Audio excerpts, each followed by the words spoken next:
Oke, assalamualaikum warahmatullahi wabarakatuh. Waalaikumsalam warahmatullahi wabarakatuh. Mulai operasi siapa? Edo, pimpin doa dulu. Semoga hari ini kita belajar secara lancar. Silakan Dok. Sebelum belajar, mari kita berdoa. Doa mulai. Berdoa selesai. Oke, hari ini ada yang hadir, semua hadir nih, ada semua orang kan?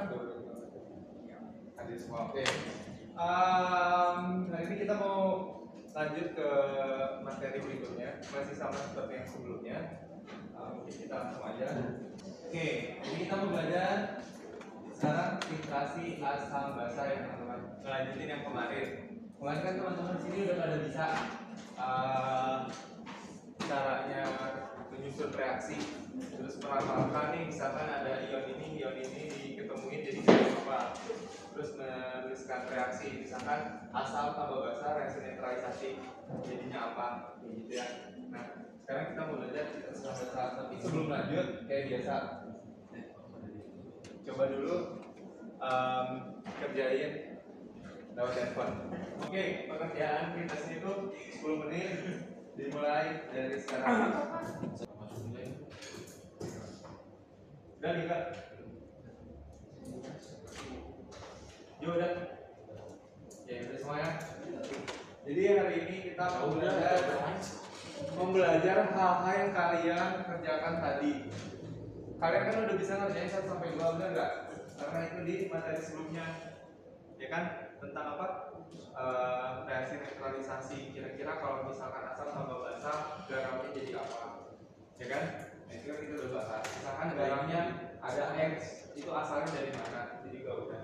Kita lanjut ya. Nah, ini kita lanjut ya, lanjutannya. Oke, coba kalian amati gambar berikut. Yang pertama ada larutan garam, yang satu ada CaCO3. Ini di soal selalu ada ya tadi ya. CaCO3. CaCO3 itu adalah kalsium karbonat. Keduanya garam bukan? Senyawa garam bukan? Iya betul, senyawa garam. Kenapa? Karena ada kation yang berasal dari logam, asalnya dari basa. Anionnya itu non logam berasal dari asam. Contoh NaCl dari NaOH ditambah HCl. CaCO3 berarti dari mana? CaOH2 sama H2CO3. Jadi sederhananya kayak kemarin. Kalau kamu ketemu senyawa-senyawa garam, yang di depan itu kamu tinggal tambahkan OH. Yang anionnya atau yang bagian belakang tinggal ditambahin H di depan. Reaksi substitusi gitu. Nah coba, apakah kalian mengetahui sifat keasaman dari larutan garam dapur? Garam dapur nih, pernah dicobain nggak? Rasanya asam, basa apa netral? Asin kan? Kalau dari sifat keasaman berarti dia posisinya apa? Asam, basa apa netral? Netral. Garam itu ya karena dia pH-nya 7, ya kan? Atau netral. Nah, apakah sifat tersebut berlaku untuk garam-garam yang lain? Kalian kan udah belajar hidrolisis nih. Apakah semua garam itu netral? Ya. Yakin? Enggak. Yang bilang enggak siapa? Yang bilangnya siapa? Isan tadi, ya kenapa? Kalau Ismi? Jo? Beda-beda.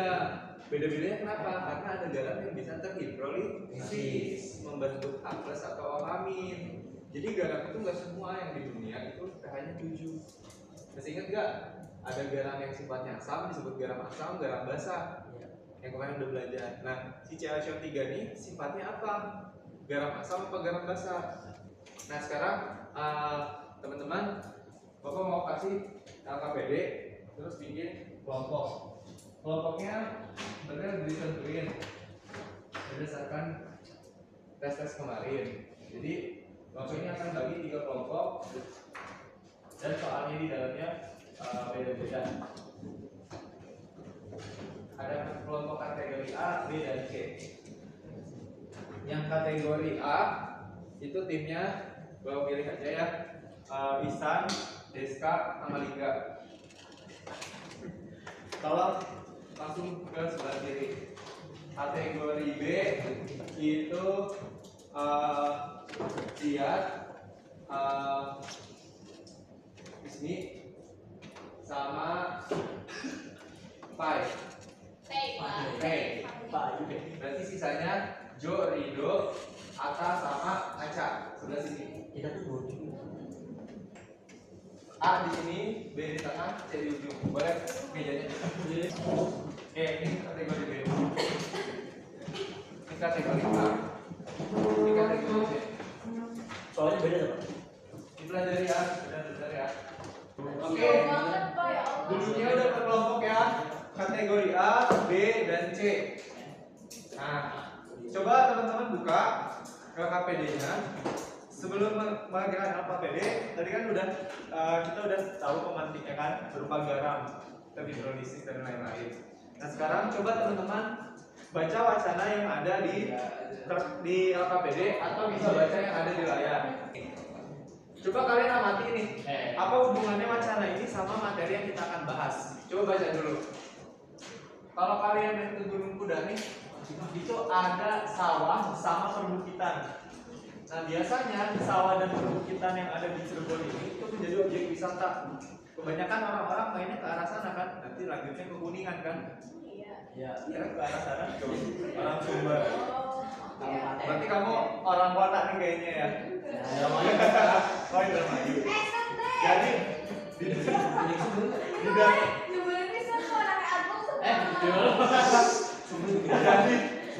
di daerah sana itu banyak ditemukan bukit-bukit. Tapi pernah nggak sih kalian penasaran gitu? Bukitnya itu sama kayak sama gunung apa itu tuh? Gunung Ciremai. Penyusunnya ternyata beda. Bukit-bukit yang ada di Cirebon bagian sana tuh Sumber sana Lubuk Puntang itu bukit-bukitnya itu putih. Iya betul kapur. Jadi dia tuh disusun sama batuan kapur atau disebut limestone. Kalau bahasa Inggrisnya. Ini tuh limestone ini tuh biasanya digunakan untuk kapur selain kapur tulis, dijadikan semen juga. Ternyata di dalam kapur ini tuh kandungan utamanya atau penyusun utamanya itu adalah kalsium karbonat yang tadi kita bahas. Berarti kan kalsium karbonat ini sifatnya apa? Asam apa basa tadi garamnya? Basa. Saya salah dulu nih. Jadi dia ini sifatnya basa. Ternyata betul kapur ini kalau kalian coba cek itu digunain petani, digunain sama orang yang suka nambak atau bikin akuarium. Ternyata si kapur ini ditambahin untuk apa? Untuk meningkatkan si pH. Jadi kalau misalkan kamu punya pH tanahnya asam gitu, mereka itu ditaburin tuh CaCO3 ke tanah supaya apa? Supaya naik pH-nya. Naiknya gara-gara apa? Gara-gara reaksi hidrolisis ini dia punya OH-. Jadi dia akan bereaksi dengan H+ yang ada di antara di air atau di tanah. Makanya dia naikin pH kayak gitu. Nah, dia dipakai nih. Makanya dia subur, lihat tuh tanahnya. Ya kan hijau. Nah, ini coba kalian jawab pertanyaan berikut. Ini pertanyaannya ada di teman-teman di halaman berikutnya. Nah, ini. Nah, untuk kategori A itu bisa langsung jawab pertanyaannya. Untuk kategori B bisa lanjutkan kalimatnya. Kategori C juga bisa lanjutkan kalimatnya.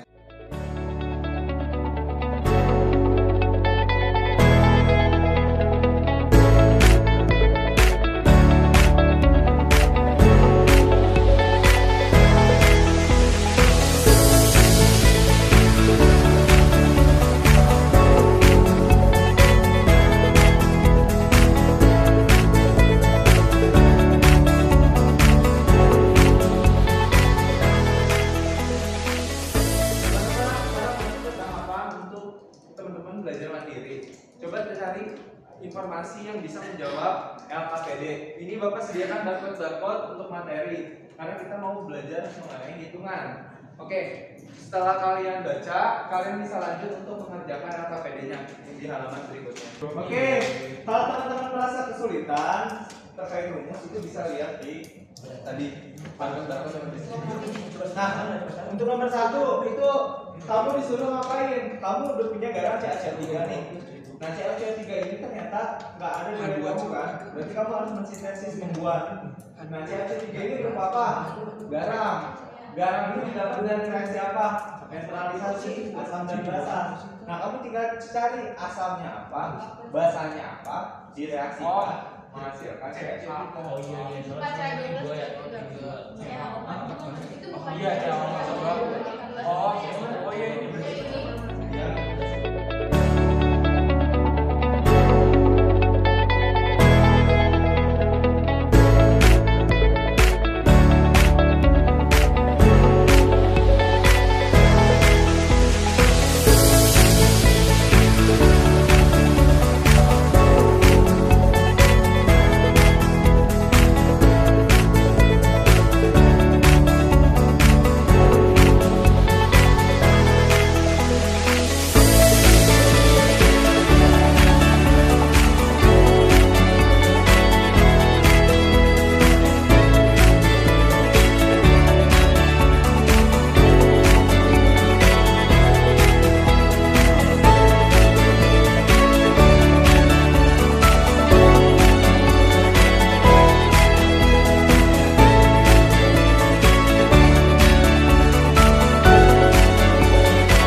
Oke, waktu pengerjaannya sudah selesai. Bapak juga udah lihat udah pada beres. Karena kelompok kategori A duluan, boleh pilih salah satu untuk presentasi hasil pekerjaannya. Yang lain boleh perhatikan ya, takutnya beda sama kalian atau salah, boleh dikoreksi. Oke. Ini berarti kategori A ya, ada Deska, Isan, sama Lingga di tengah. tengahnya siapa tengahnya? Tengahnya pisan. Ayo cepat. Assalamualaikum warahmatullahi wabarakatuh. Waalaikumsalam warahmatullahi wabarakatuh.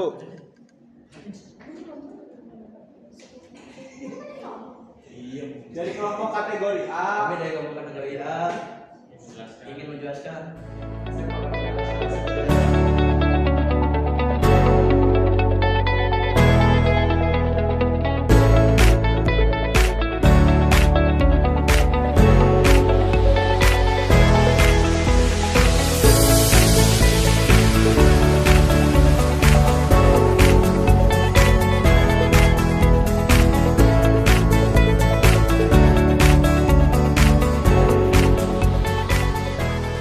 teman-teman sama nggak sama pengerjaan yang di depan kategori B dan C? Sama ya? Langsung aja nggak usah soalnya. Nah, jadi pertama kita ditambahkan 8 ml CA-2. Hasilnya pH-nya 7 mg. Sama nggak 7 min log 6? Kamu ketika menambah 8 mili ini, rumus apa yang kamu gunakan untuk menentukan pH? Rumus penjaga. Kenapa? Soalnya Soalnya kan gini, ini ada beberapa teman-teman yang harus paham. Kalau di dalam suatu larutan pencampuran nih, yang kuat kalah, itu kemungkinan ada dua. Bisa kalah tuh maksudnya gimana Pak? Tidak bersisa atau habis. Itu kemungkinannya dua. Penyangga atau hidrolisis. Perbedaannya seperti ini aja. Kalau di penyangga yang lemaknya masih bersisa, itu sisa nggak? Bisa. Dia pakai penyangga. Kalau yang di nomor B masih sama atau berbeda? Ketika penambahan berapa? pH-nya berapa? pH-nya 7 mg. Sama nggak 7 min log 4? Sama. Kenapa kamu memutuskan itu menggunakan rumus atau itu disebut penyangga? Karena ini habis basa kuatnya habis. Ya, secara stoikiometri basa kuatnya habis, terus Namanya sisa. oke, good. Asam lemaknya sisa, basa kuatnya habis. Kalau secara stoikiometri. Tapi kalau kamu mau lihat dari hasil pH-nya, ternyata tidak berubah signifikan dari 7 min log 6 ke 7 min log 4.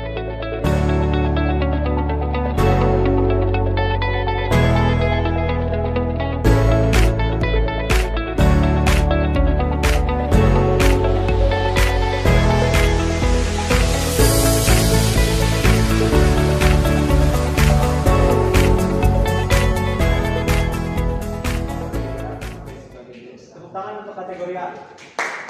Oke, sekarang kategori B.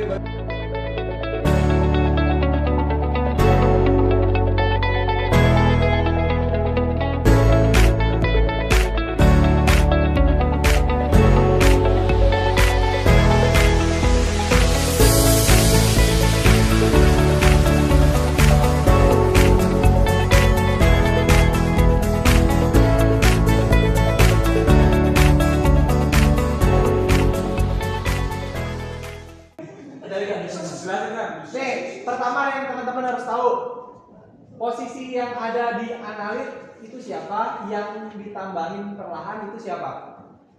Yang ditambahin perlahan itu siapa? CaOH 2. Jadi gambarnya gini, guys.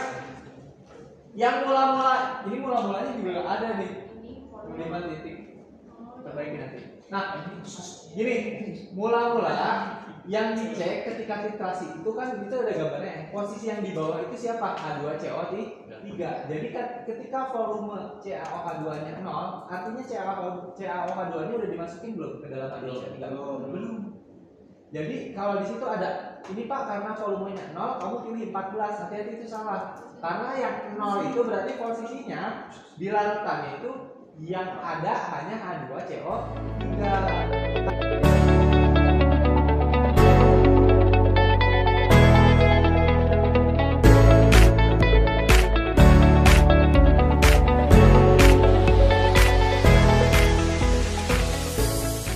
Hari ini seperti itu. Nah, coba ada yang mau menyimpulkan hari ini belajar apa? Liga boleh maju ke depan, simpulkan hari ini kita ngapain aja nih? Ayo maju. Ya. Liga.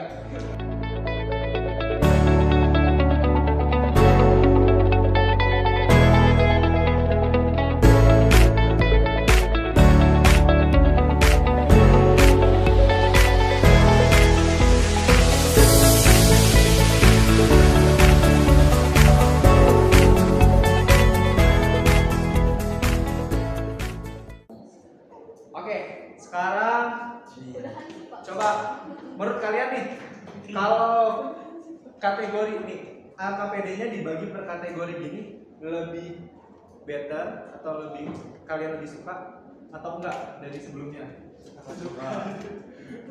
Lebih mempermudah nggak kategori C nih? Harusnya coba dikasih tapi itu gak usah dikasih catatannya begini. Lebih enak yang sekarang ya?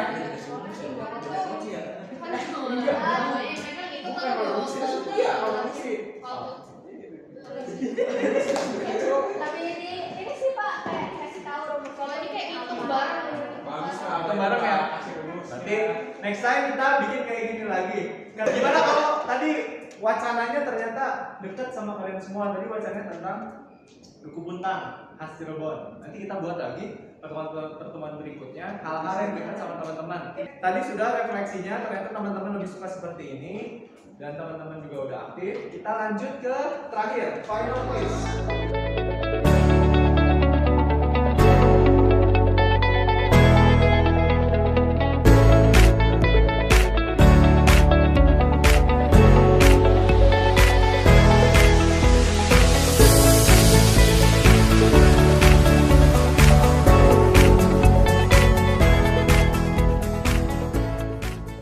Terima kasih teman-teman sudah mengikuti pembelajaran hari ini. Semoga yang punya bermanfaat buat teman-teman.